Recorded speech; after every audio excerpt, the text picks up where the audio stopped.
wali Allah itu sesudah Nabi. Nabi cuma 25, Nabi Muhammad SAW. Sesudah itu wali Allah, namanya Syekh Abdul Wahab Rokan. Mak saya sampai ke Besilam ini, pernah mak ke Besilam? Belum aku berjumpa ayah kau lagi dah sampai ke Besilam. Mak saya sampai kemari gadis, sebelum dia menikah, sebelum saya ada. Waktu itu ketika sampai beliau kemari, yang menjadi tuan guru Besilam adalah Tuan Syekh Fakih Tambah.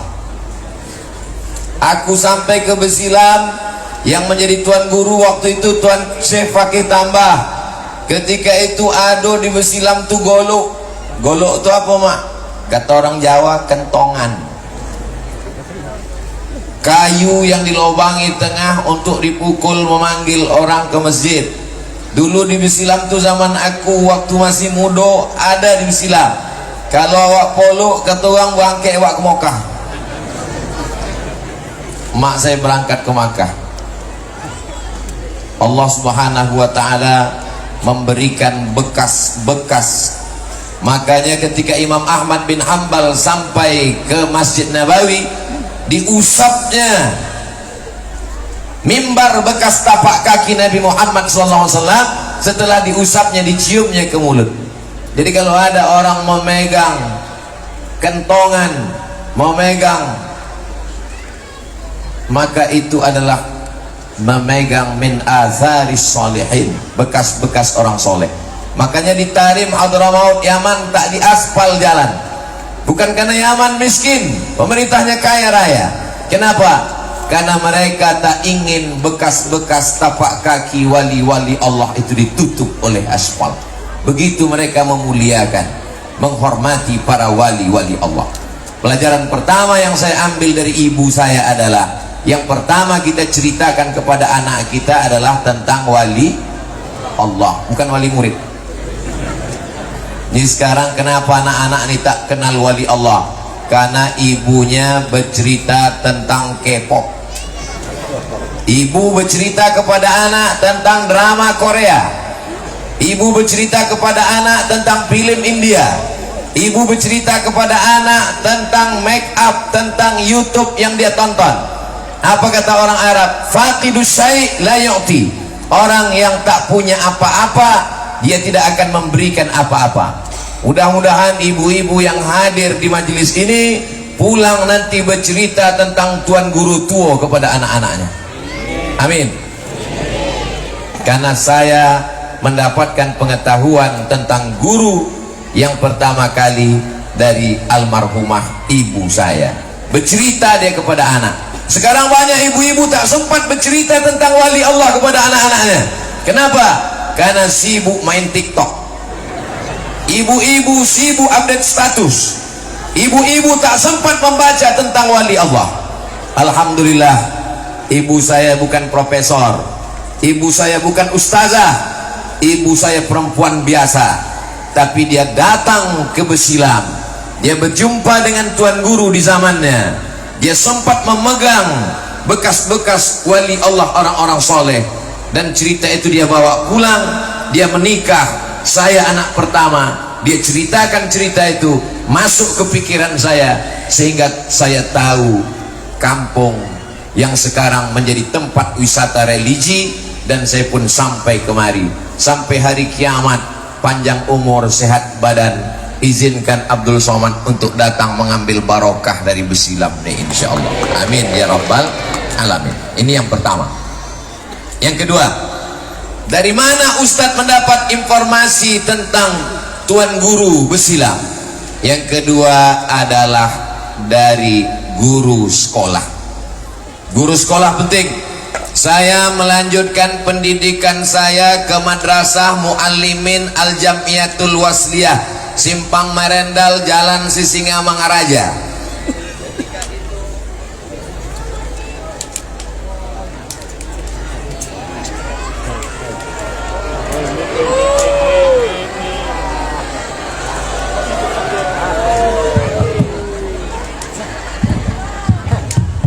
Yang pertama ibu, yang kedua adalah guru.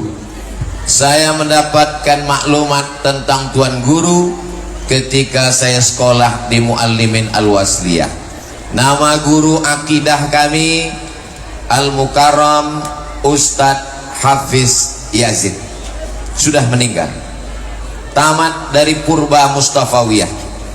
Di kelas waktu itu dia bercerita, saya di Muallimin tahun 1990 sampai tahun 1993 tamat sanawiyah. Kitab akidah yang kami baca Al-Husunul Hamidiyah. Dilanjutkan ketika di Aliyah, nama kitabnya Ad-Dasuqi ala Ummil Barahin, Ahlus Sunnah wal Jamaah. Mudah-mudahan kita berpegang kepada Ahlus Sunnah wal Jamaah. Sekarang banyak guru akidah tak percaya kepada wali Allah. Alhamdulillah, guru saya bercerita tentang wali Allah. Itu informasi yang kedua. Apa kata Ustadz Hafiz Yazid? Ustadz Hafiz Yazid ini orang Dumai, orang Riau, sekolah di Purba, tamat ke Medan, mengajar di Al-Wasliyah. Ada orang Riau paling hebat bersilat, semua pesilat di Riau dialah bintangnya, namanya Sulung Pendekar. Siapa namanya? Sulung Pendekar. Tidak ada pencak silat yang didatangi Sulung Pendekar melainkan dialah juaranya. Akhirnya dia mendengar ada seorang ulama hebat di negeri Langkat, maka dia pun datang ke Besilam ingin menguji ilmu Tuan Guru. Sampai di rumah Tuan Guru, biasa adat orang Melayu, tamu dimuliakan diberi minuman. Begitu diberikan minuman, bolak-balik Sulung Pendekar ingin menuangkan air ceret ke dalam gelas, tak sanggup dia. Datang Tuan Guru menuangkan. Sesudah dituangkan, Sulung Pendekar ingin minum, mengangkat gelas pun tak juga dia sanggup. Akhirnya diangkatkan Tuan Guru ke mulut Sulung Pendekar. Lama-lama emosi Sulung Pendekar. Aku datang nih bukan mau minum, aku mau mengajak bersilat, kata Sulung Pendekar. Kata Tuan Guru, ketika itu habis hujan lebat, halaman berlumpur, diambil Tuan Guru bulu ayam, dijatuhkannya ke bawah, menancap tangkai bulu ayam itu ke lumpur yang lembut. Sebelum bersilat Sulung Pendekar cabutlah dulu bulu ayam, lalu kemudian Sulung Pendekar turun mencabut bulu ayam. Dengan satu tenaga dalamnya, habis bulu ayam itu tercabut, namun tangkai yang menancap ke lumpur itu tak tercabut. Itulah yang disebut dengan istilah bulu ayam sungsang. Bulu ayam itu kalau mencabutnya dari atas ke bawah, tapi Sulung Pendekar mencabutnya dari bawah ke atas, habis bulu ayam itu tercabut, namun tangkai pangkal yang masuk ke lumpur yang lunak itu tak tercabut. Disitulah bertobatnya Sulung Pendekar. Itu betul-betul karomah, bukan orang yang mau dianggap sakti lalu membuat konten di YouTube. Bertobat ke jalan Allah, tidak dengan tausiah, tidak dengan ceramah, tapi dengan karomah yang diberikan Allah Subhanahu wa ta'ala. Dari mana Ustaz dapat itu riwayatnya? Dari guru saya. Percaya Ustaz dengan guru Ustaz itu? Saya percaya, karena beliau di Medan bergelar Ustazul Asatis, ustaznya para guru. Segala kitab tuh hafal dia di kepalanya. Saya belajar tafsir Jalalain kepada beliau, saya belajar sorab kepada beliau, saya belajar nahu syarah Ibnu Aqil kepada beliau, saya belajar akidah Asy'ari kepada beliau. Dan beliau percaya kepada wali-wali Allah. Di antara ciri Ahlus Sunnah wal Jamaah adalah percaya kepada wali Allah. Kalau ada orang tak percaya kepada wali Allah, mengingkari karomah wali Allah, jangan belajar walaupun ilmunya banyak, berarti dia bukan Ahlus Sunnah wal Jamaah. Berapa umur Ustadz Somad sampai ke Besilam? Saya pertama kali ziarah ke Besilam umur saya 5 tahun, dibawa oleh abang emak saya. Orang Melayu di kampung saya memanggil abang emak itu uak, bukan uak-uak, itu burung. Tradisi keluarga kami, setahun sekali dari kampung halaman datang kemari berombongan, dibawa anak cucu menantu kawan sahabat berziarah, dikenalkan kepada para alim ulama. Jadi Abdul Somad mengenal wali Allah Syekh Tuan Guru Tuo, Tuan Syekh Abdul Wahab Rokan, melalui 3 jalur. Yang pertama ibu, yang kedua guru, yang ketiga keluarga membawa ziarah. Walaupun nampaknya saya bertausiah di kampung yang keramat Besilam, tak perlu saya ceramahkan lagi tentang Tuan Guru karena semuanya sudah tahu. Tapi ceramah saya hari ini, cerita saya siang ini didengar oleh saudara-saudara saya dari Sabang sampai Papua, baik yang percaya wali maupun tidak, karena mereka akan menonton di channel Ustadz Abdul Somad Official. Subscribe, like, share, and comment. Ceramah di Besilam tak sama dengan di tempat lain. Ada adat-adat, ada adat istiadat, bukan sekedar adat istiadat orang Melayu, tapi juga adat istiadat kepada para tuan guru. Kenapa Ustadz Somad berani bersini membelakangi tuan guru dan para khalifah? Aku udah bertanya dulu tadi, di mana aku togak tuan guru? Kata tuan guru, togak di situ. Tak apa-apa, tak pantang membelakangi. Tidak, itu rumah keberanian. Kalau tompek lain bisa memoncak-moncak. Jamaah yang dimuliakan Allah Subhanahu wa taala, ibu, kenalkan anak kita kepada wali Allah. Bapak ibu guru, kenalkan murid-murid kita dengan wali Allah. Para pakcik, paman, uwah, bawa anak kemanakan kita ziarah ke makam wali Allah. Kalau tidak, mereka tidak akan mendapatkan barokahnya. Maka saya datang kemari, tak terhitung sudah yang tak berapa kali. Saya berharap kalau dipanjangkan Allah umur saya akan membawa anak keluarga. Sekarang kenapa tak Ustadz bawa? Jadwal ceramah penuh. Ini nanti malam sini kemari ke sana, tapi nanti waktu luang, libur anak sekolah, bawa keluarga berziarah. Sebagaimana aku dulu dikenalkan oleh ibuku, sebagaimana aku dulu dikenalkan oleh guruku, begitu pula lah Al-Fakir Abdul Somad ingin mengenalkannya kepada anak cucu generasi di masa akan datang. Tak sanggup membawa mereka datang kemari, paling tidak melalui tausiah ceramah. Ada yang mau datang sendirian, alhamdulillah. Ada yang mau datang beramai-ramai, ongkos tanggung masing-masing sendiri. Insya Allah melimpah ruah barokah diturunkan Allah Subhanahu wa taala. Amin ya rabbal. Apalagi saya mendengar kabar dari profesor tadi, ini sudah dicanangkan menjadi tempat wisata religi. Sekarang orang sedang error, bingung melihat dunia yang makin kacau balau. Bingung, dinyanyikan lagu tak juga tenang. Akhirnya pakai narkoba, menghisap ganja, sabu-sabu. Tak ada duit, lem kambing pun jadi. Ketenangan hanya ada dalam hati orang yang berzikir. Ala bidzikrillahi tatmainnul qulub. Tapi zikir ini ada kaifiatnya, ada caranya. Di antara cara yang dibawa oleh para guru-guru mulia, rupanya ditakdirkan Allah, dipilih Allah tanah ini menjadi salah satu tempat bermukimnya wali Allah. Makanya kalau ada orang bertanya kepada saya, Ustaz Somad, saya mau bersulu, saya mau talqin zikir, kau di mana?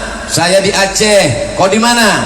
Saya di Medan. Kau di mana? Saya di Riau. Pergi ke Besilam, jumpai Tuan Guru Fadilatul Syekh Dr. Zikmal Fuad, ambil talqin, ambil suluk. Karena dunia ini tak bertepi, macam minum air garam, makin diminum makin kering, makin diminum makin haus.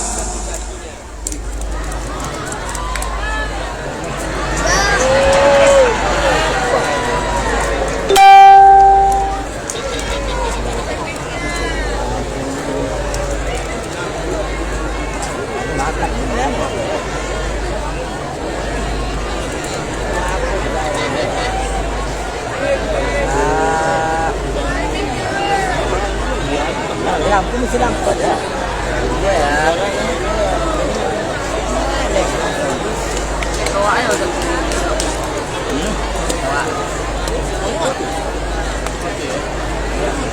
lampu.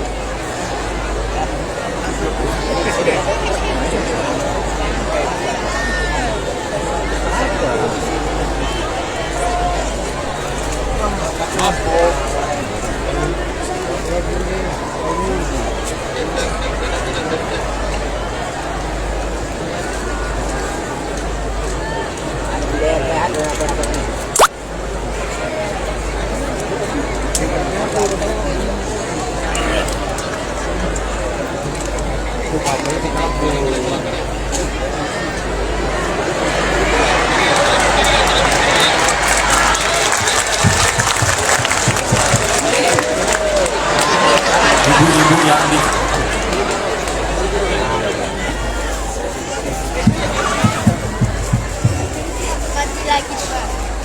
kalau memukat burung celatuk, burung dipukat di hari redup, awak udah duduk, mik pun hidup.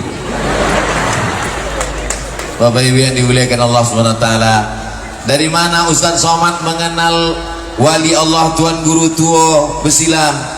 Dari ibu, dari guru, dari keluarga.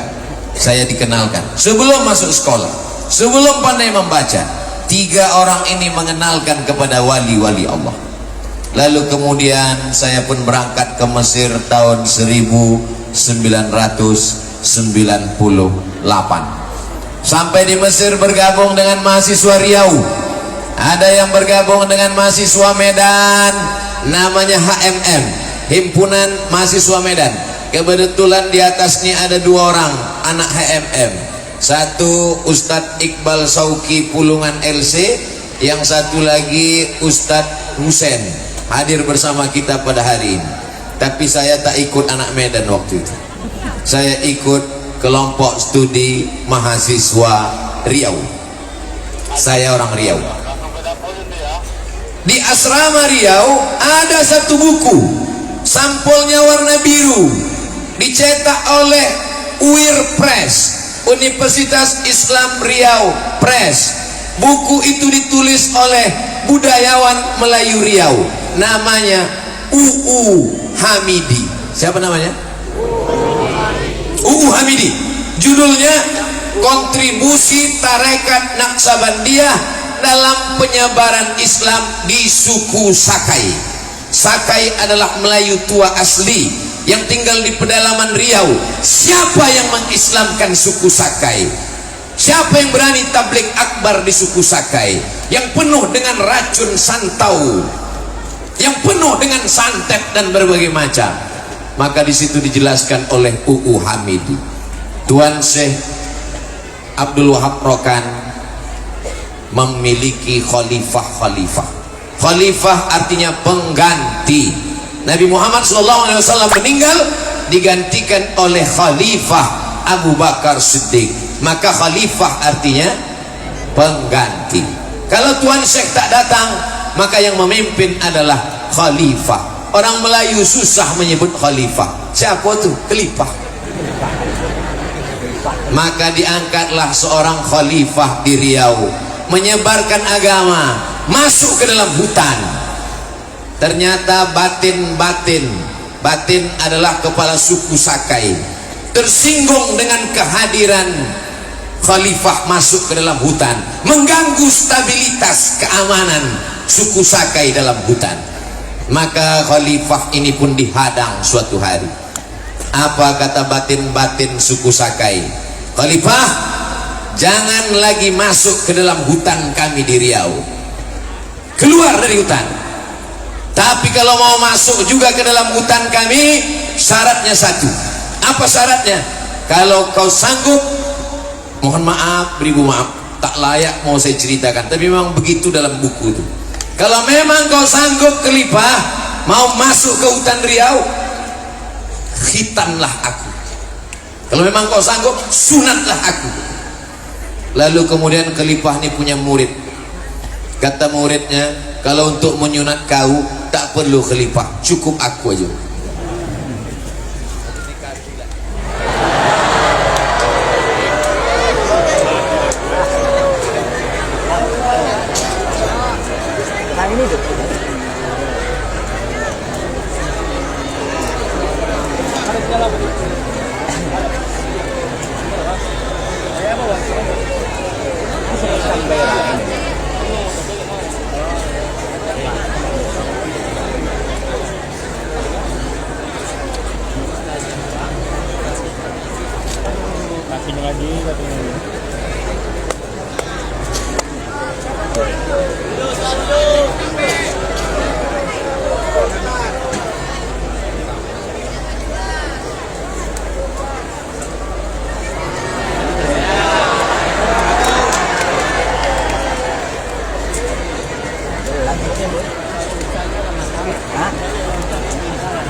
Tak usah togak lagi, duduk aja ya.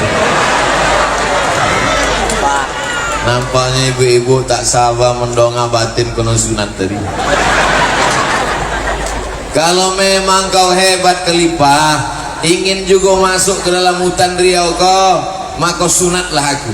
Kalau memang hebat uang Islam kau, kata orang Sakai, maka kata murid khalifah, kalau untuk menyinat batin kau tak perlu kelipah, cukup aku. Dan kalau untuk menghitan engkau tak perlu pakai ujung pisau. Pisau ini kan dua, ujung bagian bawah yang tajam, yang bagian atas yang tumpul. Kalau untuk menghitan engkau batin tak perlu pakai bagian bawah, pakai bagian atas pun selesai. Diputan sekali putui, dihayun sekali ayun putus. Bayangkan kalau sampai 2 kali ayun. Itulah asal muasal Islamnya orang Sakai di Riau. Allahu Akbar. Jadi kalau hari ini ada orang membid'ahkan tarekat, membid'ahkan suluk, menyalah-nyalahkan tarekat Naqsabandiyah, tantang dia. Berapa orang Sakai, orang Akid, orang suku laut, orang anak dalam yang sudah kau syahadatkan. Orang dulu, tuan-tuan khalifah zaman dulu, orang yang tak Islam diislamkannya, orang yang tak masuk masjid dimasukkannya ke masjid. Orang sekarang berceramah, orang yang sudah Islam dikafirkannya, orang yang sudah ke masjid dihalaunya keluar masjid. Yang saya cakapkan ini betul apa tak betul? Banyak belajar dari tarekat Naqsabandiyah. Mudah-mudahan anak-anak muda rajin membaca buku, khususnya yang terkait dengan kontribusi tarekat Naqsabandiyah. Saya dari Pekanbaru Riau pergi ke Duri, dari Duri 2 jam pula lagi sampai ke tepi sungai, dari sungai lalu kemudian lanjut naik sampan ke tengah danau, melewati danau 1 jam menyeberang sungai Siak sampai ke tengah hutan belantara, sampai di dalam berjumpa dengan kampung, nama kampungnya Bagan Benio. Di dalam Bagan Benio ini ada 2 rumah suluk tarekat Naqsabandiyah. Tak sampai dakwah ke sana, Majelis Ulama Indonesia tak sampai ke dalam, tapi tarekat Naqsabandiyah sampai. Dan di rumah suluk itulah anak-anak menumpang untuk belajar menuntut ilmu. Mudah-mudahan Allah melimpahkan kemuliaannya kepada para khalifah tarekat Naqsabandiyah yang sudah menyampaikan dakwah Islam. Hari ini orang berdakwah, berceramah, diundang dijemput pakai naik pesawat, tinggal di hotel bintang 5, dijemput antar dimuliakan. Zaman dulu mereka masuk ke dalam hutan belantara, sampailah syahadat, berislamlah orang. Bahkan kalau bapak ibu pergi nanti ke Pekanbaru, sebelah kiri sesudah Duri, maka di situ ada rumah suluk tarekat Naqsabandiyah menginduk ke Besilam, dan mursyidnya dulu adalah orang Sakai asli yang menjadi mursyid tarekat Naqsabandiyah, mengambil kepada Besilam. Mereka tidak hanya sekedar masuk Islam, tapi mereka mengamalkan tarekat Naqsabandiyah. Selamat dunia, selamat akhirat. Mudah-mudahan kita mengamalkan ini istiqomah sampai mati insyaallah. Lalu saya pun mulai hobi membaca-baca. Di antara buku yang saya baca ada namanya ditulis oleh Tuan Fuad Said. Di situ beliau ceritakan beberapa karomah. Di antara karomah Tuan Guru yang saya ingat, yang saya baca adalah ketika Tuan Guru belajar di kota Makkah Al-Mukarramah, maka Syekh beliau memerintahkan murid-muridnya untuk membersihkan tempat yang paling kotor. Murid-murid yang lain jijik, murid-murid yang lain tak mau, murid-murid yang lain merasa tak hormat, tapi beliau dengan tulus ikhlasnya membersihkan. Setelah itu apa kata Syekh Guru beliau? Tangan inilah yang akan dicium oleh para ulama-ulama dan dicium raja-raja. Kira-kira betul tak yang terjadi pada Tuan Guru? Raja-raja mencium tangan beliau. Meninggal tahun 1926, sekarang sudah tahun 2022. Tak lama lagi akan 100 tahun lamanya, dan sampai hari ini tak pernah kosong semenit sedetik pun orang berdatangan berziarah. Di antara karomah karena memuliakan guru, tangan yang dianggap hina kotor ini akan dicium raja-raja, akan dicium alim ulama, akan dicium orang. Bukan tangannya saja, bekas-bekasnya, makamnya berziarah tak putus. Hari ini ada orang hidup mengundang orang hidup, tapi orang tak mau datang. Nama acaranya open house. Open buka, house rumah. Open house rumah dibuka hari raya dari pagi sampai jam 12 malam. Belalat makanan, orang tak mau datang. Beliau sudah meninggal 100 tahun, tapi sampai hari ini kita masih berkumpul bersama. Belum lagi haul beliau. 2 kali saya mau datang haul, tak jadi-jadi karena Covid menghalangi. Hari ini jadi Ustadz Somad ceramah. Hari ini saya bisa menyampaikan kalimat-kalimat di Besilam ini pun. Ini juga karomah dari Tuan Syekh Abdul Wahab Rokan. Saya dapat kabar Ustadz Somad batal ceramah di Besilam karena tak dapat izin. Saya serahkan pada Allah. La haula wala quwata illa billah. Tapi dalam lubuk hati saya yang paling kecil, halus di dalam sebesar ujung rambut, tapi tak saya cakapkan. Nanti ditunjukkan Allah Ta'ala barokat karomah Tuan Syekh, Tuan Guru Tuo dan Tuan-Tuan Guru Besilam. Jadi juga aku ceramah ini nanti insya Allah. Allah tunjukkan jadi. Bagaimana ceritanya Ustadz Somad bisa ceramah ke Besilam ini? Oh, sanadnya panjang. Dari komisi 10 ke komisi 3, dari komisi 3 ke Mabes, dari Mabes ke Polda, dari Polda ke Polres, barulah bisa ceramah. Jadi nanti kalau menulis buku, di antara karomah Tuan Syekh Abdul Wahab Rokan, Abdul Somad bisa ceramah di Besilam. Allahu Akbar. Kalau engkau yang mau Abdul Somad, tak jadi. Kalau orang Besilam yang mau Abdul Somad, tak jadi. Tapi kalau wali Allah yang bersetuju, tak ada yang sulit bagi Allah. Innama amruhu iza arada syai'an ayyakula lahu kun fayakun. Di dalam buku biografi Tuan Guru saya baca bahwa orang Belanda tidak suka kepada Tuan Guru. Mereka menfitnah ini Tuan Guru pandai mencetak duit palsu.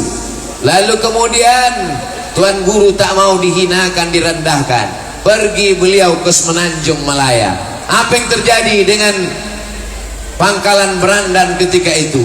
Hilang minyak di Pangkalan Berandan. Ikan tak muncul di tengah lautan Langkat.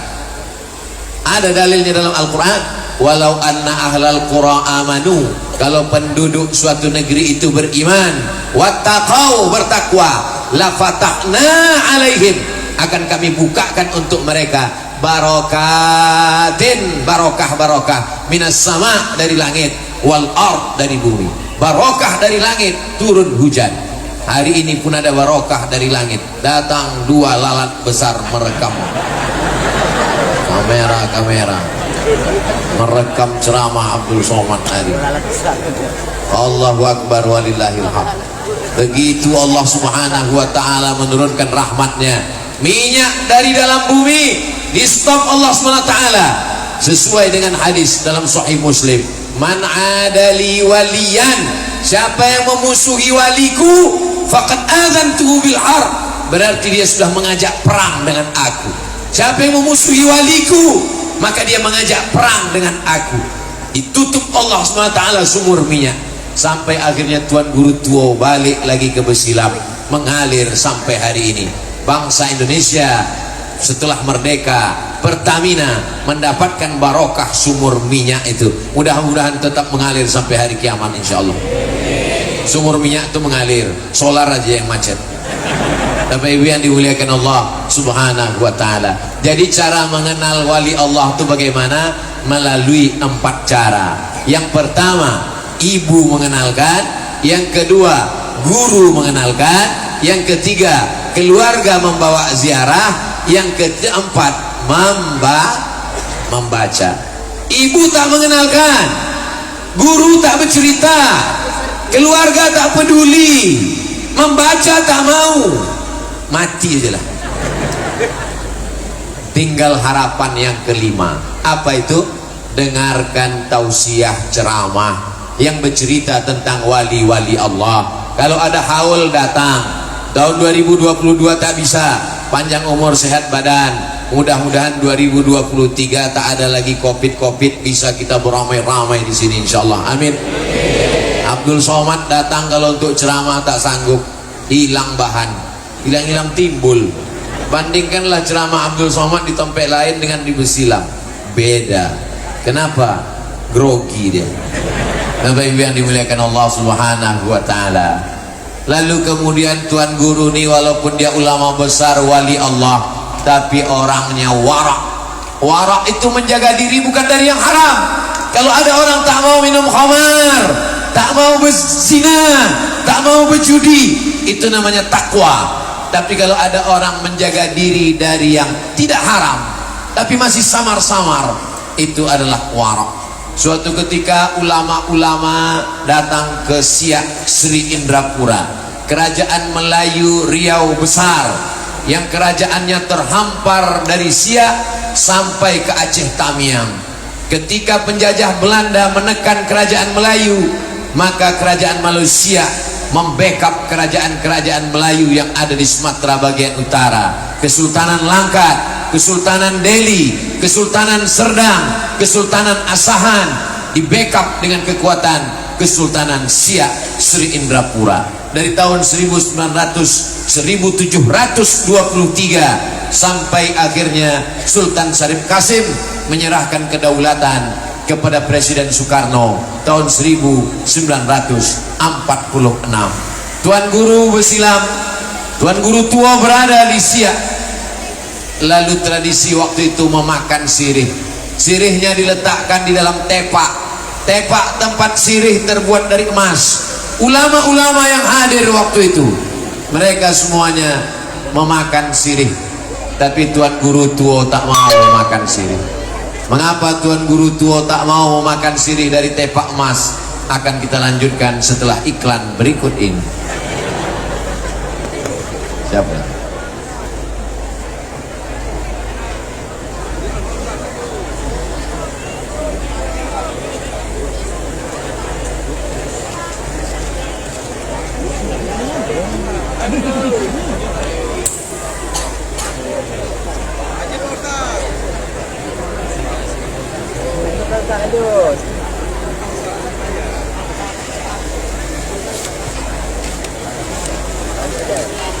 Makan dari piring emas haram. Laki-laki memakai emas haram. Uhillu zahab wal harir lil unsa min ummati. Aku haramkan emas dan sutra bagi laki-laki. Wa uharrimu umalir rijal. Yang perempuan boleh, yang laki-laki haram. Tapi makan sirih dari tepak, maka ulama ikhtilaf, karena dia bukan makan nasi, hanya sekedar tempat. Bagaimana dengan orang yang meletakkan sapu tangan di atas tempat dari emas? Tak masalah. Tapi Tuan Guru tak mau memakan sirih dari tepak emas. Ketika ditanya kepada beliau, kenapa ulama-ulama itu mau? Beliau tak mengatakan, itu orang jahil, itu orang bodoh. Tak, Apa kata beliau? Aku belum dapat dalilnya lagi yang membolehkan. Begitulah tawaduknya beliau. Itu selalu saya pakai. Selalu ketika saya ditanya, Ustaz Somad, boleh perempuan membaca Quran ketika sedang dalam keadaan haid?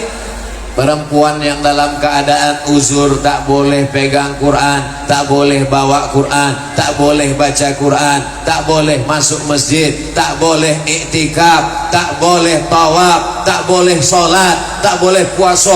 Tapi ada ustaz kami katanya boleh. Mungkin dia sudah baca, aku belum dapat dalilnya lagi. Jadi bahasa Tuan Guru itu selalu saya pakai untuk meniru rendah hati beliau. Mudah-mudahan walaupun tak jumpa dengan beliau, ada ilmunya yang kita amalkan. Karena kecintaan kita, mudah-mudahan di surga kita bisa bersama dengan beliau insyaallah. Almar'u ma'aman ahab, orang akan bersama dengan siapa yang dia cintai. Ini sekelumit tentang Tuan Guru tua Syekh Abdul Wahab Rokan. Tadi saya mulai jam 2, sekarang sudah jam 2.40 menit bercerita tentang sekilas. Lalu kemudian bagaimana beliau bisa ditempatkan Allah di tempat yang terpuji dan mulia. Lahir di Rantau Binuang Sakti di Kabupaten Rokan Hulu sekarang pada tahun, mudah mengingatnya, 1811.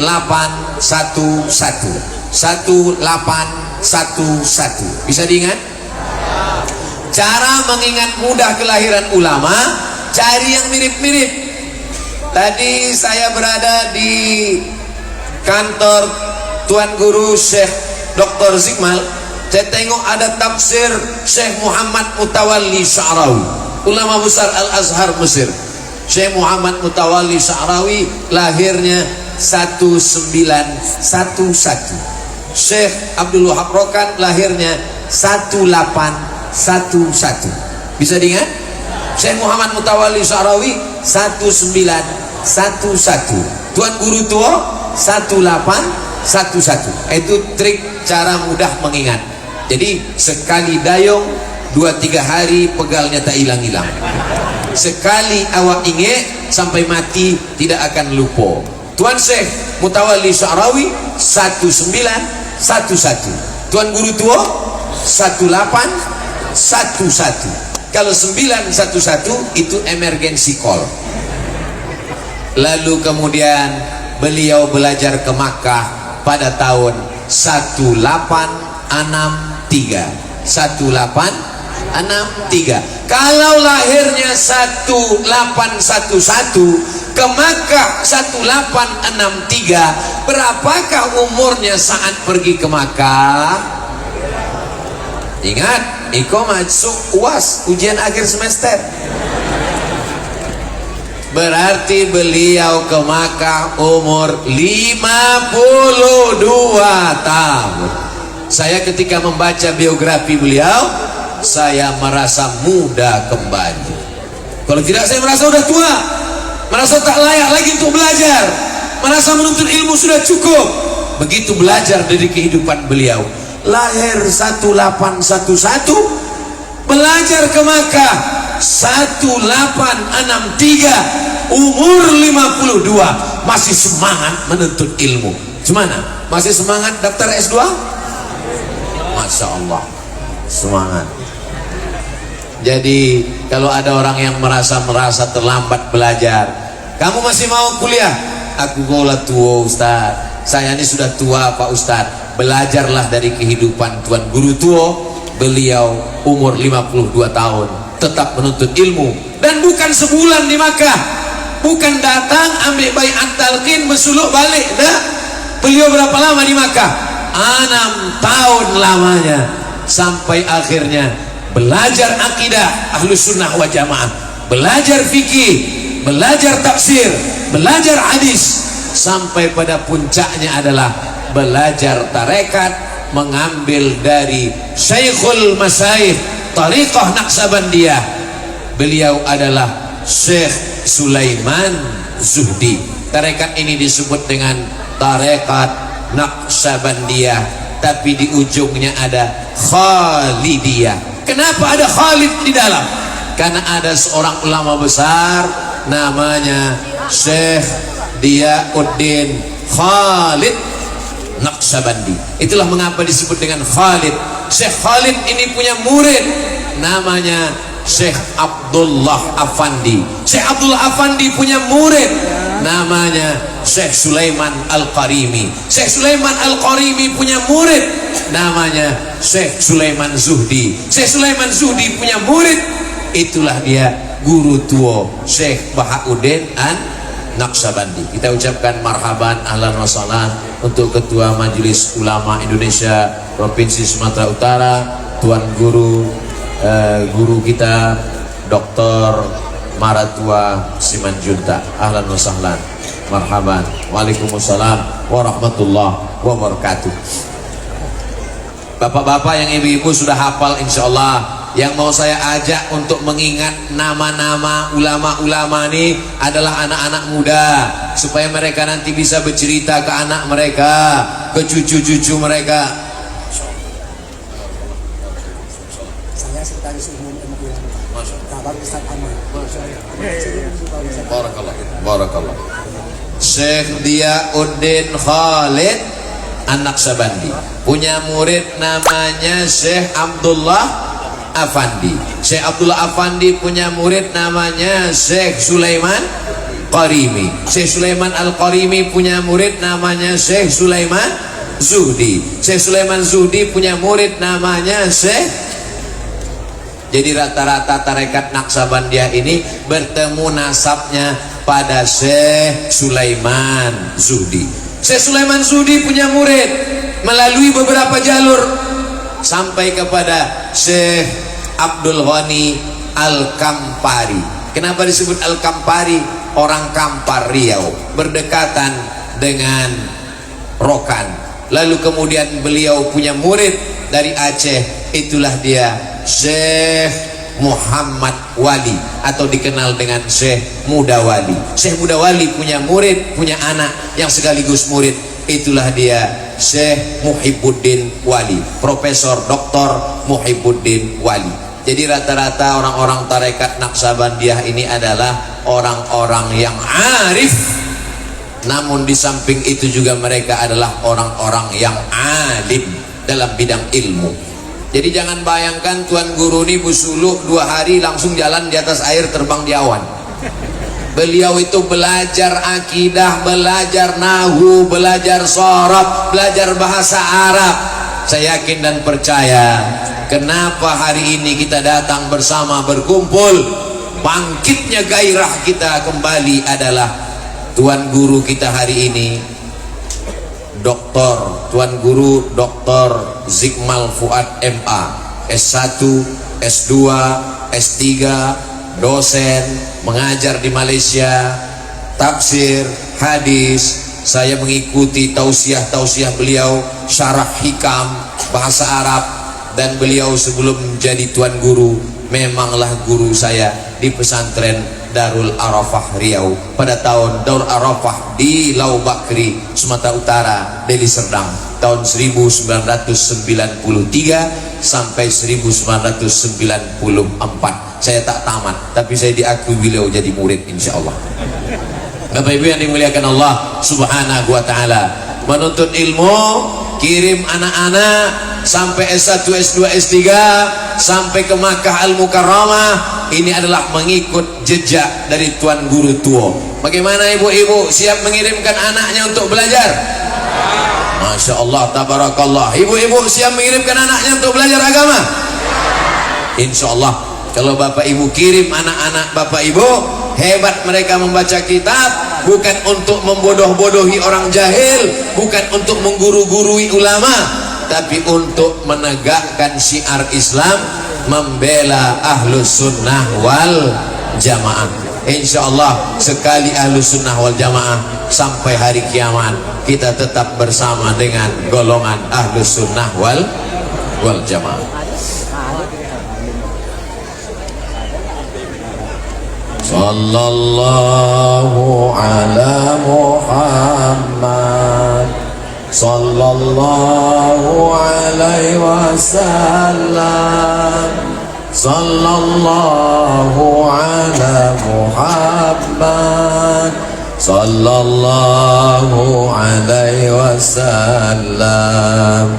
Ya Nabi salam alaika, ya Rasul salam alaika, ya Habibi salam alaika, salawatullah alaika.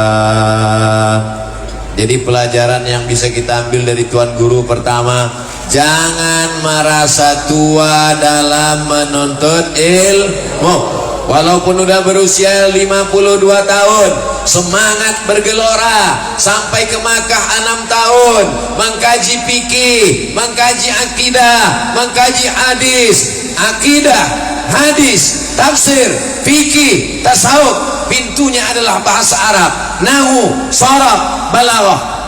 Nah, ini semua saya sampaikan pesan-pesan ini supaya orang jangan menganggap bahwa belajar tasawuf itu tidak perlu kepada ilmu syariat.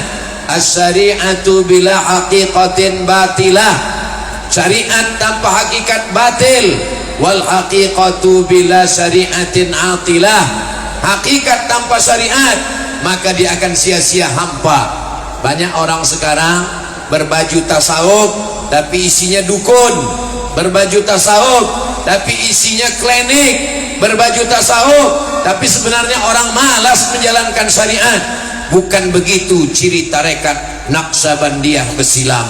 Itu bisa dilihat dari pribadi Tuan Syekh, Tuan Guru Tuo. Ini mesti kita jelaskan ke anak-anak kita.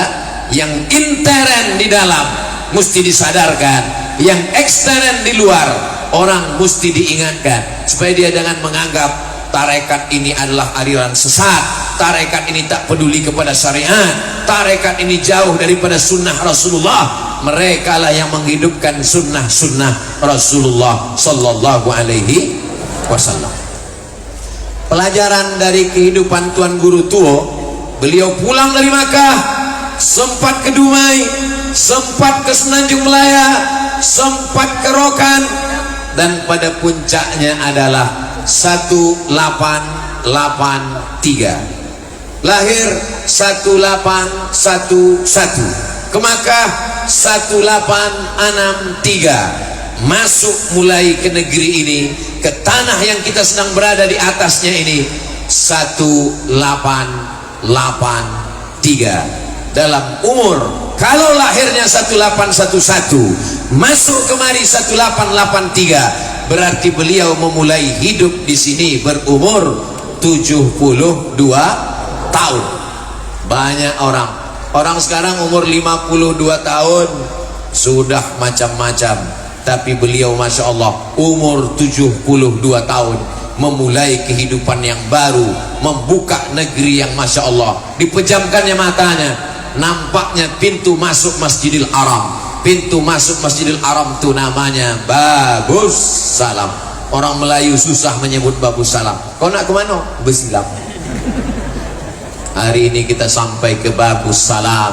Allahumma antas salam wa minkas salam wa ilaika ya'udus salam fahayyina rabbana bisalam wa adkhilnal jannata darus salam. Masukkan kami ke negeri rumah penuh dengan keselamatan.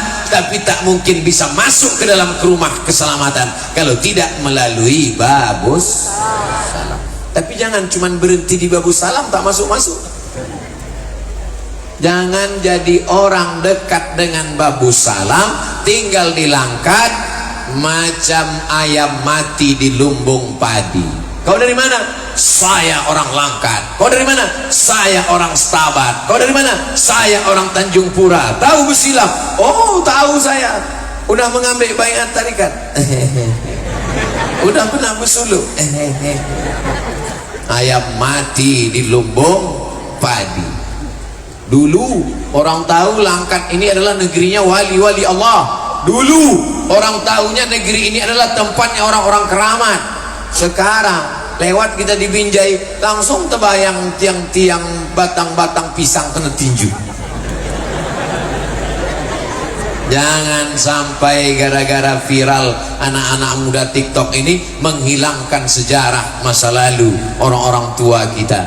Ini gambar-gambar saya di Wisilam ini akan diupload di Instagram Ustaz Abdul Somad yang viewernya sudah hampir 7 juta itu.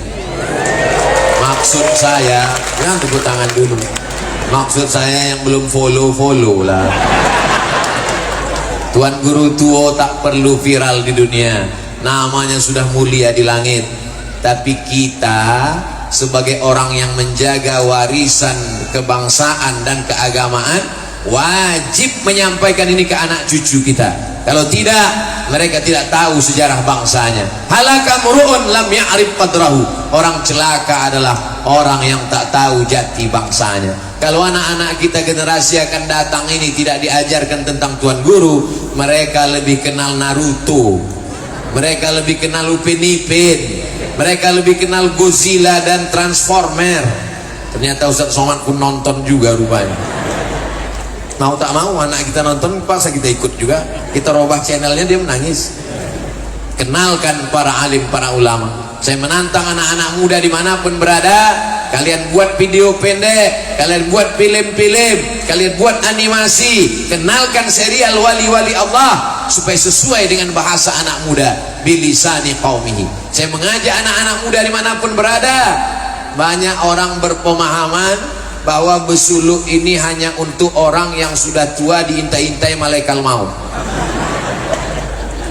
Padahal justru suluk ini adalah untuk orang-orang yang masih kerja di kantor, bersemangat. Kepala dinas, kepala badan, kepala kantor kalau bersuluk dia insya Allah dia akan jujur dan amanah, betul? Maka tugas Pak Kapolda jadi ringan, tugas Panglima jadi ringan. Kenapa? Karena orang bersuluk itu mutu qabla anta mutu, mati sebelum mati. Digulung dia pakai kain kapan, ditalkinkan ke telinganya sebelah kanan, la ilaha illallah, putus sudah, tak ada takutnya lagi, tak ada cemasnya lagi.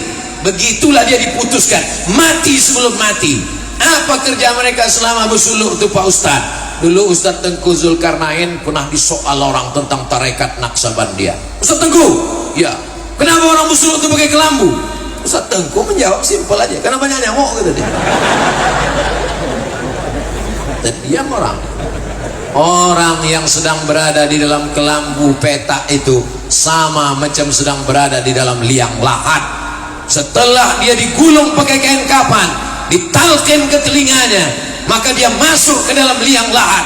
Kiri tanah, kanan tanah, muka tanah, belakang tanah, atas tanah, bawah tanah. Duduk. Lalu kemudian apa yang terjadi? Tak ada. Itu yang diungkapkan orang sekarang. Ma fi qalbi ghairullah. Allah, Allah, Allah, Allah, Allah, Allah, Allah, Allah, Allah, Allah. Tak bersuara, tak berbunyi, tak bergerak lidah. Bagaimana caranya Pak Ustaz? Cuma mau mengajarkan dulu tak ikut talqin. Jadi kalau ada polisi, ada tentara, ada pejabat, ada ASN, ada security, ada Satpol PP, bersuluk dia, insya Allah setelah keluar itu dia akan menjadi lebih lurus, menjadi lebih bersih, menjadi lebih istiqomah. Saya kebetulan dari Pekanbaru mau ke Pasir Pangarayan, sampai di sorga. Di Rokan Hulu itu ada sorga, Surau Gading. Sampai di sorga Surau Gading, jumpa sama kelipah-kelipah. Saya tanya, Tuan Kelipah nak ke mana? Aku nak ke Pasir. Ayolah sama aku. Yo. Tuan Kelipah berzikir tarekat Naksabandia. Yo. Uang tarekat ni satu hari berapa kali zikir? Apa zikir betul? 5.000. Kita kalau tak paham jangan tuduh orang sembarang. Apa itu orang tarekat? Megang tasbihnya cepat betul. Small. Kau tak paham. Orang tarekat tasbihnya cepat itu bukan subhanallah. Mereka kalau selesai sholat tetap subhanallah pelan. Subhanallah, subhanallah, alhamdulillah, alhamdulillah, Allahu akbar, Allahu akbar. Lalu tasbihnya cepat itu apa? Allah, Allah, Allah, Allah, Allah, Allah. Tak berbunyi, tak bersuara, lidahnya tak bergerak, terhunjam di dalam hatinya. Tangkai jantung setan tak berbisik ke telinga. Alladzi waswisu fi sudur. Sudur sini apa pula sih? Alladzi waswisu fi sudurin nas. Sudur yang mana? Yang kanan, yang kiri, yang atas, yang bawah, yang tengah, sebelah kiri, 2 jari. Disitulah dihunjamkannya kalimah Allah sampai apa dikatakan Imam Al-Ghazali. Imam Ghazali, 11 tahun engkau berkhalwat di sudut pojok masjid Bani Umayyah, Jami' Umawi, sampai sudut masjid itu disebut dengan Zawiyah Ghazali. Apa yang dapat engkau? Apa makrifat itu Ghazali? Apa kata Imam Abu Hamid Al-Ghazali? Nurun yaqdhifullahu fi qalbi abdi, cahaya yang ditembakkan Allah ke hati hambanya. Maka kata Imam Al-Qushairi dalam Ar-Risalah Al-Qushairiyah, idza ra'aitar rajul, kalau kau tengok ada orang yatiru fil hawa, terbang di atas awan, yamshi 'alal ma, berjalan di atas air, la taghtar, jangan tertipu. Pulang dari sini nanti nampak ada orang berjalan di atas air, terbang di atas awan, la taghtar, jangan tertipu, karena setan pun bisa melakukan itu. Tapi pandanglah pada istiqomahnya dalam la ilaha illallah. Sulit untuk istiqomah kalau tidak berguru kepada mursyid kamil mukammil, mursyid yang menunjukkan jalan. Kita yang belum pernah pergi ke Makkah, tak tahu mana jalan dari hotel ke Masjidil Haram, kita mesti punya pembimbing. Pembimbing penunjuk jalan itu namanya mursyid. Walan tajidalahu waliyan mursyida. Mursyid yang menunjukkan jalan. Dalam perjalanan itu macam-macam nampak apa yang mesti dilakukan, apa yang mesti dihindarkan. Maka diungkapkan ulama tasawuf, man la syaikha lahu fasyaitanu syaikhuhu. Siapa yang tak berguru maka setanlah gurunya. Dalam perjalanan itu macam-macam datang. Syekh Abdul Qadir Al-Jilani ketika dia sedang berzikir di Masjid Baghdad Irak, ketika dia sedang khusyuk berzikir, tiba-tiba datang suara, hai Abdul Qadir Jilani, laqad ghafartu laka ma taqaddama min dzambika wa ma ta'akhkhar. Sudah kuampunkan dosa-dosamu yang lalu dan yang akan datang, tak usah sholat lagi. Andai Abdul Somad sedang berzikir tengah malam, tiba-tiba datang berbisik, hai Abdul Somad, sudah kuampunkan dosamu yang lalu dan yang akan datang, tak usah kau sembahyang lagi. Inilah yang kutunggu-tunggu dari tadi. Tapi karena ilmu syariatnya kuat, apa kata Syekh Abdul Qadir Al-Jilani? Ukhruj ya adu Allah, pergilah engkau wahai musuh Allah. Dari mana dia tahu bahwa itu setan? Dari mana dia tahu bahwa itu iblis? Karena pesannya bertentangan dengan syariat. Karena Nabi tak pernah meninggalkan sholat. Ini tarekat Naqsabandiyah Babus Salam, berpegang teguh kepada syariat. Maka sampai hari kiamat dijaga Allah, diperhatikan, turun rahmat dan barakah Allah Subhanahu wa ta'ala. Allahumma ya Allah, berikan rahmat, madad, barakah kepada kami semua yang hadir di majelis yang mulia ini insyaallah. Amin ya rabbal alamin. Maulaya salli wa sallim daiman abada ala habibika khairil khalqi kullihim Muhammadun sayyidul kaunaini was-saqalain wal fariqaini min urbin wa min ajami. Maulaya salli wa sallim daiman abada ala habibika khairil khalqi kullihim. Antal habibul ladzi turja syafa'atuhu liqauli likulli haulin minal ahwali muqtahimi. Antal habibul ladzi turja syafa'atuhu, engkaulah orang kami cinta yang ditunggu syafaatnya. Likulli haulin minal ahwali muqtahimi, dalam setiap kesulitan kita meminta kepada Allah tapi bertawassul melalui Rasulullah sallallahu alaihi. Kenapa orang bertawassul dengan Syekh Abdul Qadir Al-Jilani? Kenapa orang bertawassul dengan Syekh Ahmad Ar-Rifai? Kenapa orang bertawassul dengan Sayyidi Ahmad Al-Badawi? Kenapa orang bertawassul dengan Syekh Abdul Hasan Asy-Syadzili? Kenapa orang bertawassul dengan Syekh Abdul Wahab Rokan? Kenapa orang bertawassul dengan Tuan Guru Tua? Dijawab oleh Syekh Yusuf dalam kitab Al-Mawsu'ah Al-Yusufiyah fi Adillatis Sufiyah. Kita bertawassul kepada Allah, menyebut nama orang-orang soleh karena kedudukan mereka yang mulia, karena amal soleh mulia. Kita tak sanggup. Tawassul itu saya tak paham. Tawassul itu Pak Ustaz. Begini contoh tawassul. Ada orang Langkat menelpon Ustaz Somad minta jadwal. Assalamualaikum. Waalaikumsalam. Betul nih nomor Ustaz Somad? Betul. Bisa Ustaz ceramah di Langkat? Mohon maaf, jadwal saya penuh. Ini permintaan dari Tuan Guru Besilang. Oh, insya Allah ada. Nah, itu namanya tawassul. Tapi jangan dicubung. Bapak Ibu yang dimuliakan Allah Subhanahu Wa Taala, kita memintanya kepada Allah. Sekarang orang menuduh itu orang tarikat itu bertawassul, minta kepada manusia. Bahkan mereka mengejek kuburiyun, menyembah kubur. Ini orang yang jahil tapi tak tahu dia pada jahilnya, menikmati kejahilan. Tidak ada orang Islam yang meminta kepada kubur. Iyyaka na'budu wa iyyaka nasta'in. Tapi kita meminta kepada Allah. Allahumma inna natawassalu ilaika bijahi nabika Muhammad sallallahu alaihi wasallam wa bijahi Syekh Abdul Qadir Al-Jilani wa bi karamati Syekh Abdul Wahab Rokan wa bijahi Syekh Bahauddin Naqsabandi wa bijahi ahli silsilatit tariqah An-Naqsabandiyah. Kami memohon kepada Engkau ya Allah, barokat kemuliaan para tuan-tuan guru, jadikanlah anakku ini soleh, selamatkanlah suamiku dari dilarikan pelakor. Ini penting bagi ibu-ibu nih, karena dia khawatir, dia takut, dia cemas, dia ngeri, dia galau. Nampaknya ibu senyum tapi hati cemas, betul?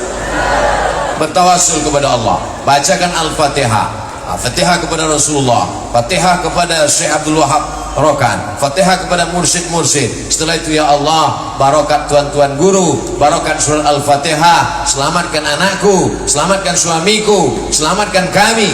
Allah menurunkan rahmatnya. Begitu kata ahli hadis dari Maroko, namanya Syekh Abdullah bin Siddiq Al-Ghumari, dalam kitabnya tentang tawassul dengan nabi dan wali-wali yang soleh. Jadi apa yang kita lakukan hari ini, kalau disalahkan, dibid'ahkan orang, kalau tahu kita jalan, insya Allah la yadurrukum man dhalla idha tadaitum. Kalau kau tahu jalan, insya Allah tak ada yang bisa membuat kau sesat. Orang Medan tahu jalan Kuala Namu, mendarat pesawat di airport, naik taksi, super taksi mulai bermain-main, berbelok, dia tahu jalan, dia kasih tahu, super taksi jangan macam-macam. Tapi kalau dia tak jauh jalan, dibawanya berputar sampai ke Tanjung Balai Asahan, baru dibelokkannya balik ke Langkat. Jauh betul nih, jalan baru Pak. Jamaah yang dimuliakan Allah SWT, itulah maka kita mesti tahu dalil. Kalau tidak, kita akan disalahkan orang, kita akan dibid'ahkan orang. Tuan guru tak perlu kepada dalil-dalil kita, tapi kita sebagai orang awam perlu membela. Semangat untuk tabligh akbar pengajian bagus, semangat untuk acara bagus, tapi semangat membaca kitab untuk membela ajaran-ajaran ulama salafus soleh, membela tarekat Naqsabandiyah, membela amalan-amalan nenek moyang kita. Banyak orang menganggap, wah ini adalah mengikut tradisi saja, tak ada dalilnya. Padahal mereka yang belum sampai kajinya ke situ, pikniknya kurang jauh, bacaannya kurang panjang, merenungnya kurang lama. Maka kalau dipelajari dengan baik dan seksama dari buku para alim dan ulama, insya Allah selamatlah kita dalam 3 hal: akidahnya Asy'ari, fikihnya Syafi'i, tasawufnya Sunni, Imam Junaid Al-Baghdadi dan Imam Abu Hamid Al-Ghazali. Apa kata pesan Tuan Guru Tua? Bersuluklah kalian dengan Naqsabandiyah atau Syadziliyah supaya sama kalian dengan aku. Insya Allah amalan kita Naqsabandiyah. Begitu tegak bendera di padang mahsyar nanti, bersamalah kita dengan beliau menghadap Allah Subhanahu wa ta'ala. Kita semua akan mendapatkan syafaat Nabi pasti. Masya Allah, tabarakallah. Pak Gubernur sudah di Tanjung Pura, mohon ceramahnya ditambah sampai dia sampai.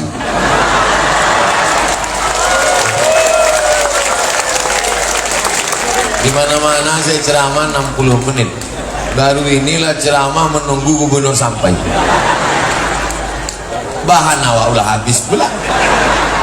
Bapak Ibu yang dimuliakan Allah Subhanahu wa ta'ala, mengapa kita mesti berguru bermursyid? Ditanyakan kepada Syekh Ali Jum'ah, mufti Mesir. Apa kata Syekh Ali Jum'ah? Ya ayyuhalladzina amanuttaqullah, hai orang-orang yang beriman, bertakwalah kepada Allah, wa kunu ma'as-shadiqin, hendaklah kamu bersama dengan orang yang benar.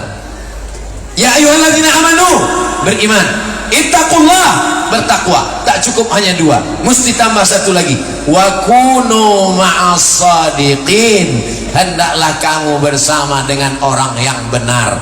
Itulah dalil bermursyid. Kau sudah taubat? Sudah Pak Ustaz. Dulu kau mabuk, sakau, pakai narkoba, ngisap ganja. Betul Pak Ustaz. Dulu kau minum khamar. Ya. Sekarang minum apa? Air mineral Pak Ustaz. Udah sehat? Udah. Bergurunya kemana?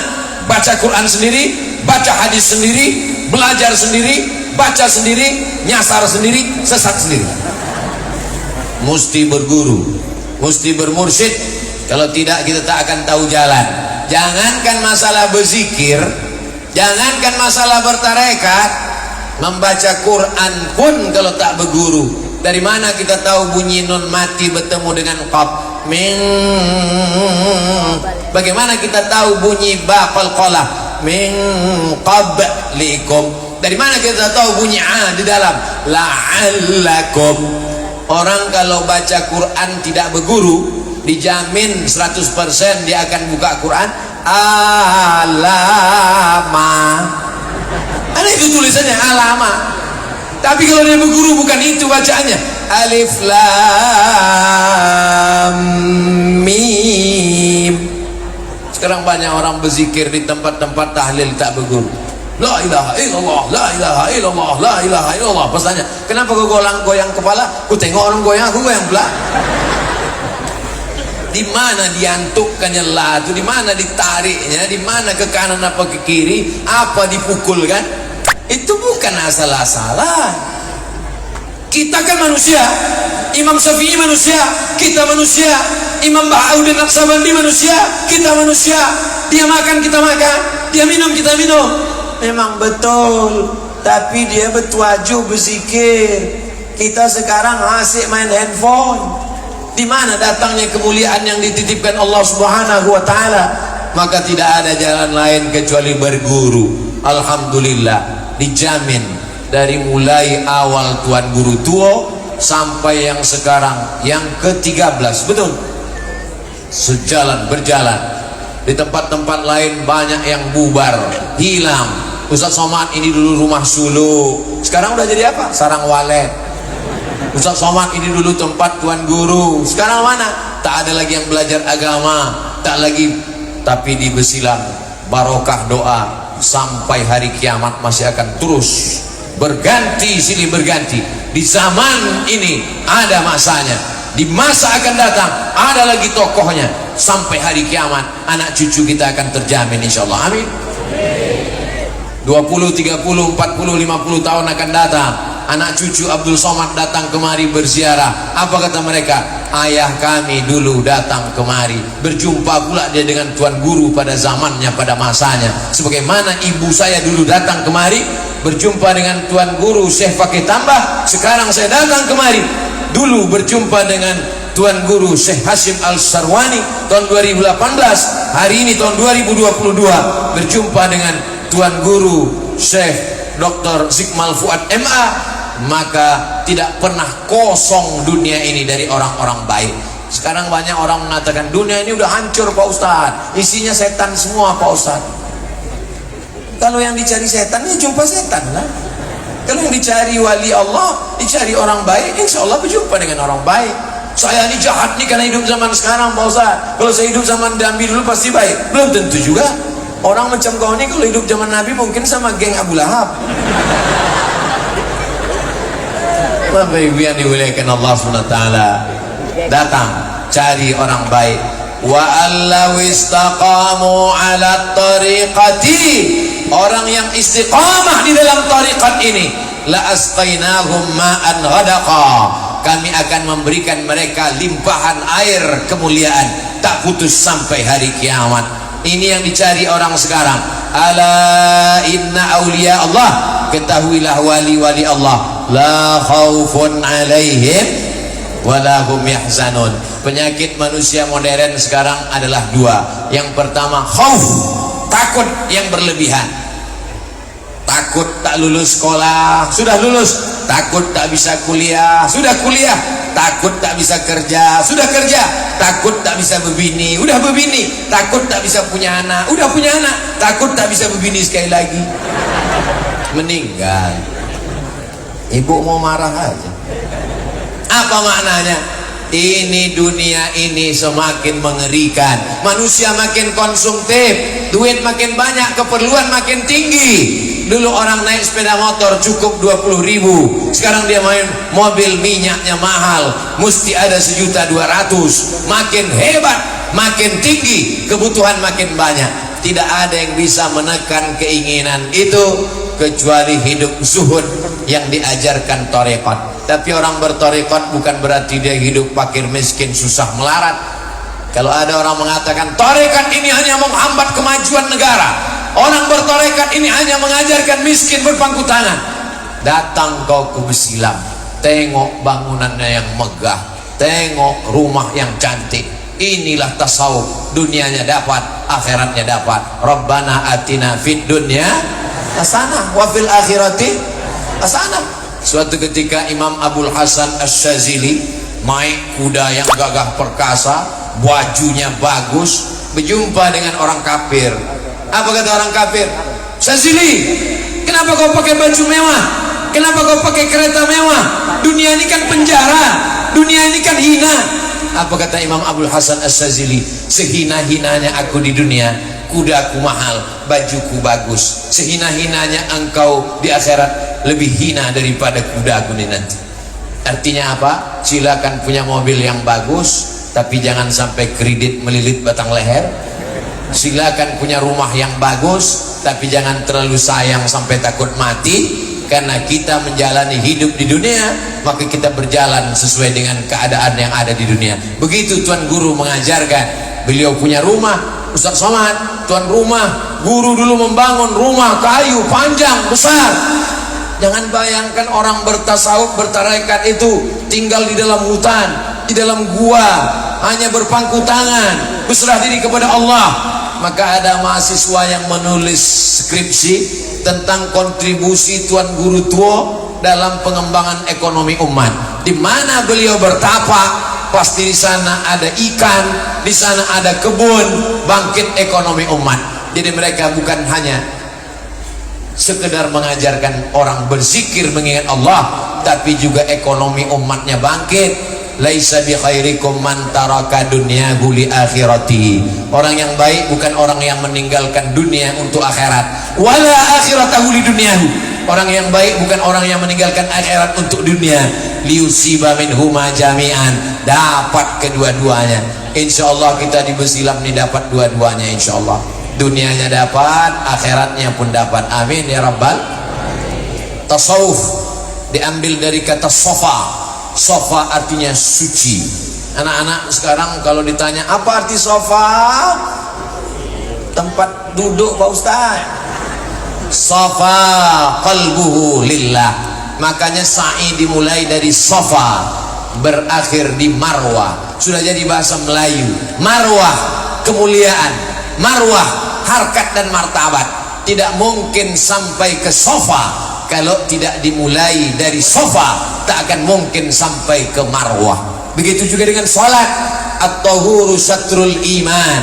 Suci, bersih adalah setengah daripada iman. karena orang tidak sah sholatnya kalau tidak berwudu. Tak sanggup berwudu, bertayamum. Yang paling bagus mandi. Tak bisa mandi, wudu. Tak kuat wudu, tayamum.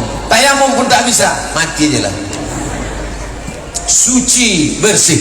Orang fikih melihat kainnya suci, orang fikih menengok badannya suci, orang fikih menengok tempat sholatnya suci. Orang tasawuf lebih dalam daripada itu, menengok hatinya suci. Itulah yang disebut dengan takhalli.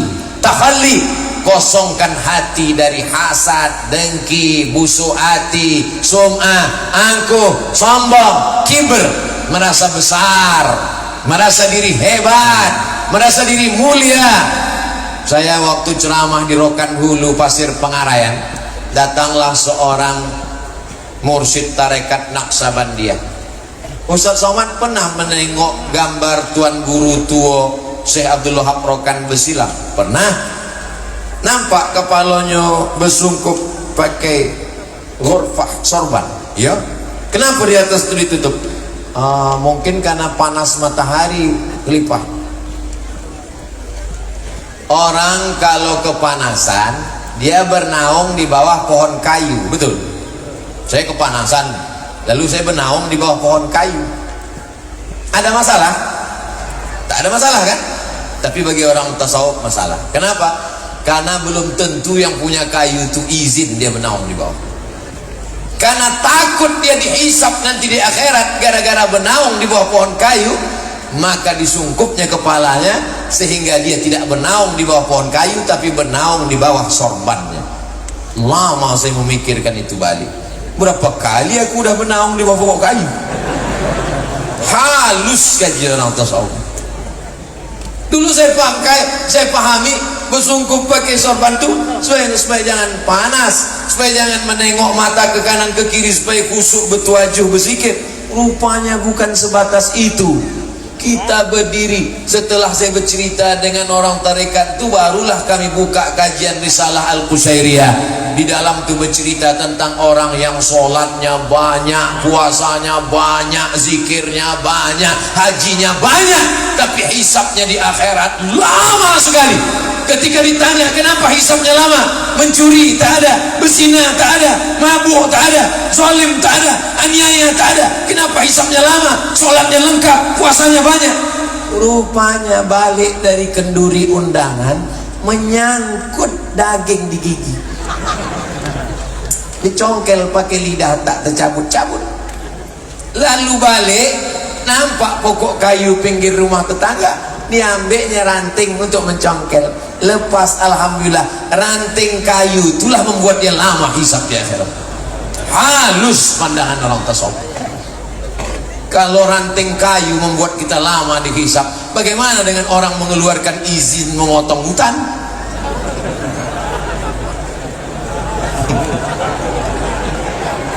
Jadi kalau pejabat, orang punya kekuasaan, ikut tarekat, bersuluk dan bertasawuf, kira-kira makin baik atau makin bagus Indonesia? Makin bagus. Takut dia menganiaya orang, takut dia menzalimi orang. Tapi Ustaz, beberapa karomah Tuan Guru itu tak masuk akal Pak Ustaz. Mana yang tak masuk akal? Ketika Tuan Guru sedang bertuajuh, tiba-tiba bajunya ada bercak darah. Tak lama sesudah itu datang Belanda melapor. Rupanya mereka memoto nampak Tuan Guru ikut perang dengan orang Aceh melawan Belanda, padahal dia bertuajuh di rumah suluk tarekat Naqsabandiyah Besilang. Apa maknanya? Ini tak masuk akal. Oh, jadi kalau Tuan Guru bertuajuh di sini tak bisa dia ikut perang di Aceh? Mana bisa? Jadi ketika sahabat Nabi pulang dari Nahawan sampai ke Madinah, apa kata sahabat Nabi? Waktu kami sedang dikejar musuh, tiba-tiba nampak kami Umar bin Khattab. Apa kata Umar? Ya Sariyah Jabal, ya Sariyah Jabal, hai pasukan perang, bersembunyilah kalian di balik bukit. Waktu itu Umar bin Khattab sedang khutbah di kota Al-Madinah Al-Munawwarah, dan sedang khutbah itu dia berkata, tiba-tiba lain bunyi khutbahnya, ya Sariyah Jabal, hai pasukan, bersembunyi di balik bukit. Berkata dia di Madinah, didengar oleh orang di Nahawan. Kenapa bisa pada Umar bin Khattab? Kenapa tak bisa pada hamba Allah yang lain? Umar bin Khattab bukan nabi, ini wali Allah, sama-sama wali Allah. Yang satu hidup di zaman Rasulullah, yang satu hidup setelah zaman Rasulullah. Bukankah setiap zaman ini ada wali-wali Allah? Maka bagi orang yang mengaji tak sulit bagi dia. Apakah mungkin Ustadz Abdul Somad di Riau tiba-tiba ditengok orang di Besilang, dan sekarang di Besilang bisa ditengok orang di Pekanbaru? Bisa, tapi bukan karomah namanya. Apa namanya? Aplikasi Zoom. Jamaah yang dimuliakan Allah Subhanahu wa ta'ala.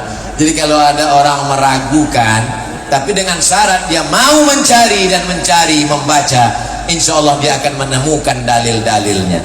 Nampaknya Pak Gubernur tak juga sampai. Awak ceramah udah 90 menit. Jamaah yang dimuliakan Allah Subhanahu wa ta'ala, ini ada cawan gelas. Gelas ini bekas bapak-bapak nonton bola malam, dia merokok, abu rokok dimasukkannya ke gelas. Mau ngambil asbak di dapur takut hantu. Habis nonton film KKN, ngerokok dia, dimasukkannya ke dalam asbak, masukkannya ke dalam gelas cawan. Tak lama sesudah itu datang orang mengambilkan air zam-zam, dituangkan air zam-zam ke dalam gelas berisi puntung rokok. Bisa air zam-zam diminum? Salahkah air zam-zam? Yang salah siapa? Yang salah adalah cawannya. Kenapa tak dibersihkan dulu? Begitulah zikir diisikan ke dalam hati yang kotor. Zikirnya tak salah. Saya ini kenapa Pak Ustadz berzikir rajin, tapi kenapa? Karena belum kau bersihkan cawannya. Bersihkan cawannya, cuci bersih. Setelah itu tuangkan air zam-zam. Begitu diminum, Masya Allah. Gimana rasanya Pak Ustadz? Rasa sabun. Kenapa? Rupanya belum dibilas.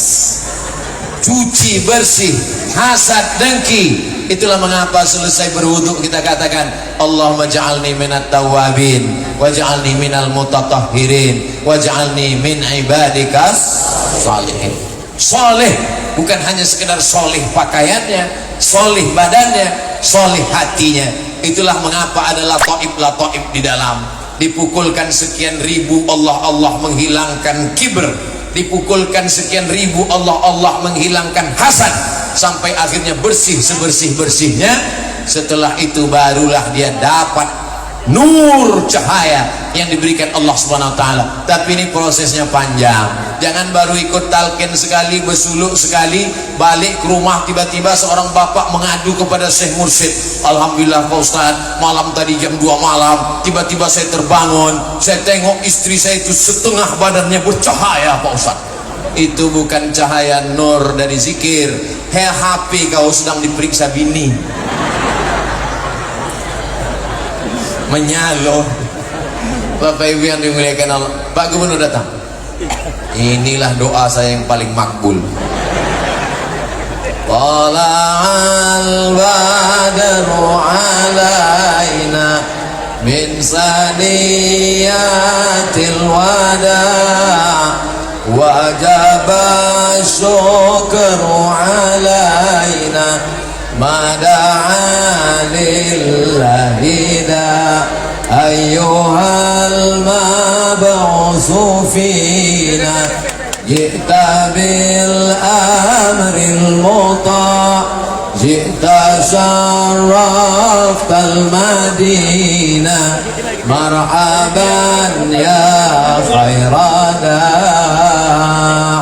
tala'al badru alaina min saniyatil wada' wajaba syukru alaina mada'a lillahi da' ayyuhal mab'usu fina ji'ta bil amril muta' ji'ta syaraftal madinah marhaban ya khairada.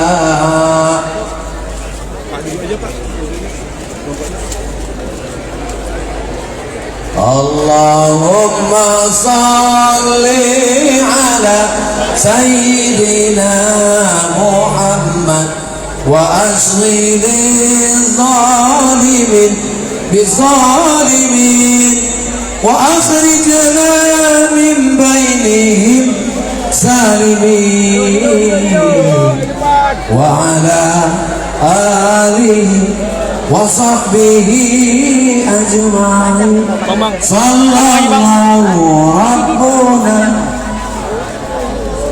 Mana mungkin udah karena dam. Rahman al-Mustafa Sayyidil Mursalin alihi habis suara Ustaz Somad wa ala alihi wa sahbihi ajma'in. Dulu ada seorang ratu dari Belanda namanya Ratu Wilhelmina. Siapa nama ratunya? Ada ratu dari Belanda namanya Ratu Wilhelmina. Dia memberikan penghargaan emas kepada Syekh Abdul Wahab Rokan, guru tua. Kira-kira diterima Tuan Guru apa tidak?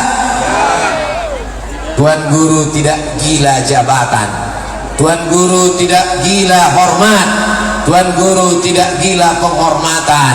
Cukup penghormatan yang diberikan Allah Subhanahu wa Ta'ala.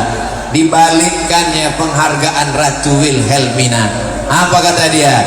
Kalau Ratu Belanda mau, suruh dia masuk Islam, berani dia lantang kepada kebenaran. Andailah Ustadz Abdul Somad dikasih penghargaan dari Belanda, kira-kira diterimanya atau tidak?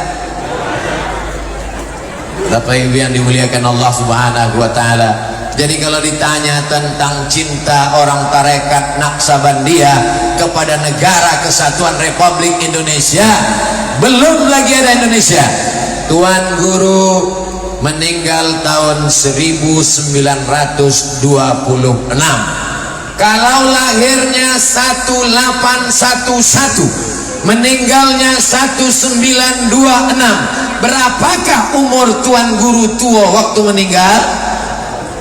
115 tahun.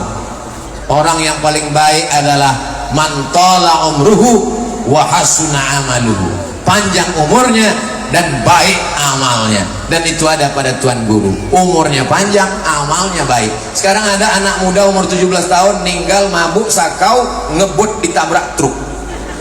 Udahlah umur pendek, celaka neraka jahanam. Mudah-mudahan anak-anak kita diselamatkan semua insyaallah. Kita doakan tuan-tuan guru kita panjang umur macam Tuan Guru tua, supaya barokahnya melimpah kepada kita semua. Man tala umruhu, panjang umurnya, wa hasuna amaluhu, baik amalnya. Begitu diberikan Allah kemuliaan yang luar biasa. Bapak Ibu yang dimuliakan Allah Subhanahu wa Ta'ala, ketika Tuan Guru sedang berada di Malaysia, beliau tidak pulang, datanglah guru beliau, Tuan Guru Baki. Apa kata beliau? Kan Tuan Guru bisa menengok suratan takdir di Lauhil Mahfuz bahwa akan meninggal di Besilam. Maka baliklah Tuan Guru. Dia tahu bahwa dia akan kembali kemari, maka pulang kemari bersemayam.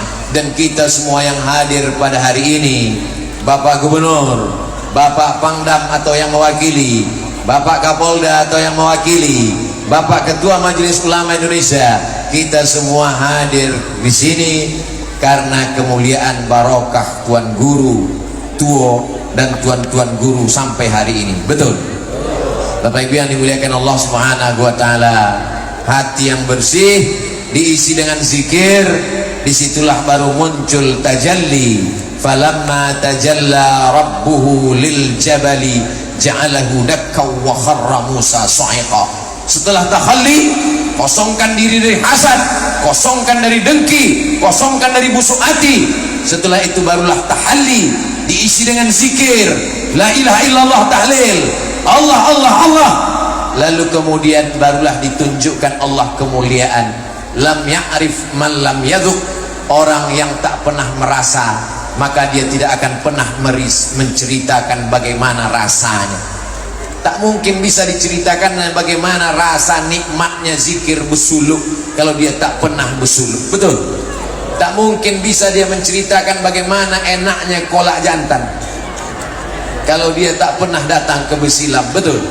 Karena rasa tak bisa diceritakan dengan kata. Kata terlalu miskin untuk mewakili rasa.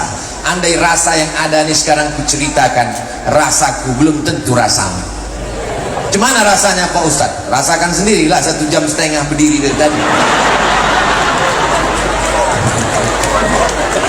Bapak Ibu yang dimuliakan Allah, kun ma'allah, hendaklah engkau bersama dengan Allah. Illam takun ma'allah, kalau kau tak bisa bersama dengan Allah, duduklah engkau bersama dengan orang. Kalau kau duduk di sampingnya, hati kau merasa duduk dengan Allah Subhanahu wa ta'ala. Wa huwa ma'akum aynama kuntum, dia selalu bersama dengan kamu. Ada manusia ini, kalau kita tengok wajahnya, duduk kita dekat dia, tenang hati kita.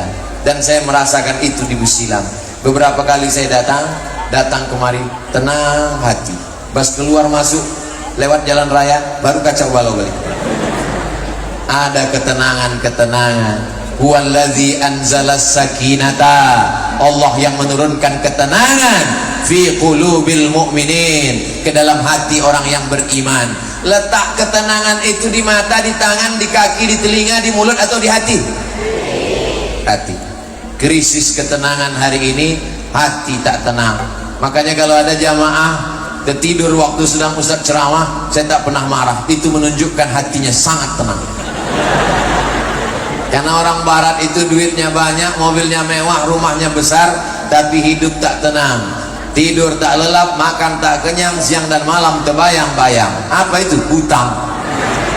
Tapi kita alhamdulillah semuanya dalam keadaan tenang. Ibu dari tadi berdiri tenang. Sama kita, Bu. Ibu berdiri, saya berdiri. Bedanya ibu senyum aja, aku bercakap dari tadi.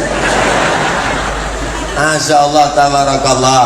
Mudah-mudahan kecintaan kita kepada para wali-wali Allah ini membuat kita bisa bersama dengan mereka di surga nanti insyaallah. Walaupun jarak kita dengan surga tuan-tuan guru ini jauh sekali. Terima kasih segala perhatian. Mohon maaf segala kesilapan dan kehilapan. Saya diselamatkan waktu asar sudah masuk. 10 jari saya angkat, 11 dengan kepala. Minta maaf kepada tuan guru Mursyid Tarekat Naqsabandiyah Besilam, Syekh Dr. Zikmal Fuad beserta para khalifah Mursyid Mursyidin. Terima kasih segala perhatian. Aku qauli hadza, astaghfirullah li wa lakum. Wassalamualaikum warahmatullahi wabarakatuh.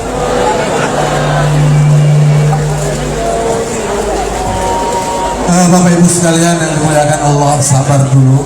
Kalau Ustaz kita belum turun, sejenak kita mendengarkan arahan dan bimbingan dari Bapak Gubernur Sumatera Utara kepada yang terhormat Bapak Haji Edi Rahmayadi. Dipersilakan.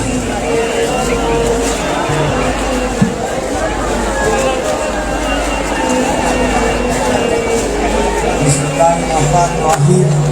Assalamualaikum warahmatullahi wabarakatuh.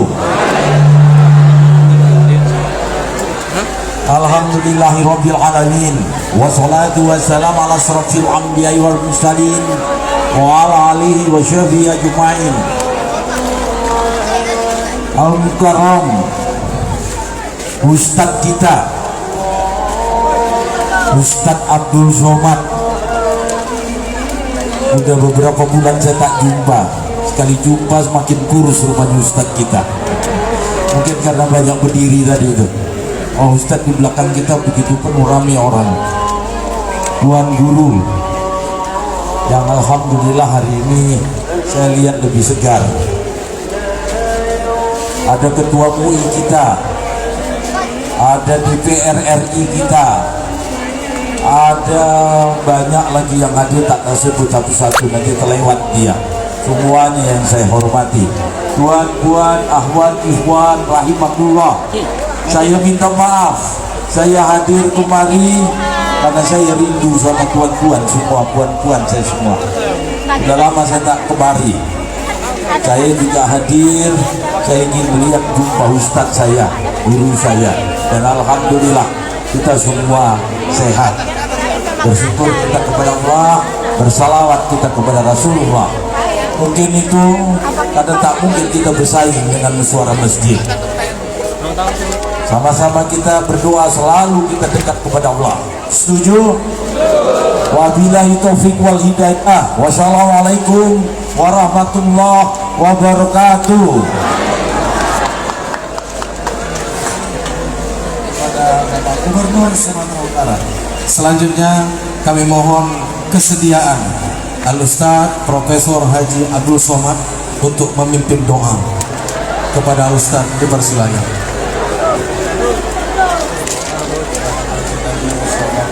Sallallahu alaihi wasallam wa alihi thayyibin at-tahirin wa ashabihi wan nabiyyin wa syuhada wa salihin wal malaikatil muqarrabin wal ulama'il 'amilin wal awliya'is salihin wa akhusu bi dzikri al-silsilatit tariqah an-naqsabandiyah wa nurut wa syekh Abdul Wahab Rokan wa usuli wa furu'ihi ala haziniyah wa kulli niyatin salihah. Al-Fatihah. A'udzu billahi minasyaitonir rajim. Bismillahirrahmanirrahim. Alhamdulillahi rabbil alamin arrahmanir rahim maliki yaumiddin. Iyyaka na'budu wa iyyaka nasta'in shiratal mustaqim shiratal ladzina an'amta 'alaihim ghairil maghdubi 'alaihim waladdallin. Amin. Allahumma inna natawassalu ilaika bihaqqi suratul Fatihah wa bi nabiyyika wa bi waliyyika shalih. Kami mohon kepada Engkau dengan kemuliaan surat Al-Fatihah, dengan kemuliaan Nabi Muhammad SAW, dengan kemuliaan ahli silsilatit tariqah Naqsabandiyah, bil khusus Syekh Abdul Wahab Rokan. Nanti yassir lana umurana, mudahkan segala urusan kami. Waqti hajatina, tunaikan hajat-hajat kami. Wasfi mardana, sembuhkan kami. Warham mautana, berikan rahmat pada yang sudah meninggal di antara kami. Allahumma la tada' lana dzamban illa ghafartah. Pulang kami dari majelis ini dalam keadaan bersih dari dosa-dosa. Wala dainan illa qadaita, tolong kami lepas dari hutang piutang riba. Wala maridan illa syafaita, selamatkan dari segala malapetaka. Wala mayitan illa rahimta, yang meninggal dunia selamatkan dari azabmu ya Allah. Wala aziban illa zawajta, yang belum menikah jumpakan dengan jodoh yang baik-baik. Wala rahiban illa anjabta, yang belum punya keturunan berikan anak yang soleh solehah. Wala hajatan min hawaijid dunya wal akhirati laka ridha wa lana fiha salah illa qadaitaha wa yassartaha. Segala hajat dunia hajat akhirat baik bagi kami dan Engkau ridha, mudahkanlah ya Allah. Allahumma jama'na ma'al habibil mustafa fi jannatikal ula, satukan kami di surga Jannatul Firdaus bersama Nabi Muhammad sallallahu alaihi wasallam, bersama Syekh Bahauddin An-Naqsabandi, bersama Syekh Diauddin Khalid An-Naqsabandi, bersama Syekh Abdullah Afandi, bersama Syekh Sulaiman Al-Qarimi, bersama Syekh Sulaiman Sudi, bersama Syekh Abdul Wahab Rokan, bersama semua tuan-tuan guru bersilam dalam surga Jannatul Firdaus ma'an nabiyyin wa siddiqin wa syuhada wa salihin wa hasuna ulaika rafiqa.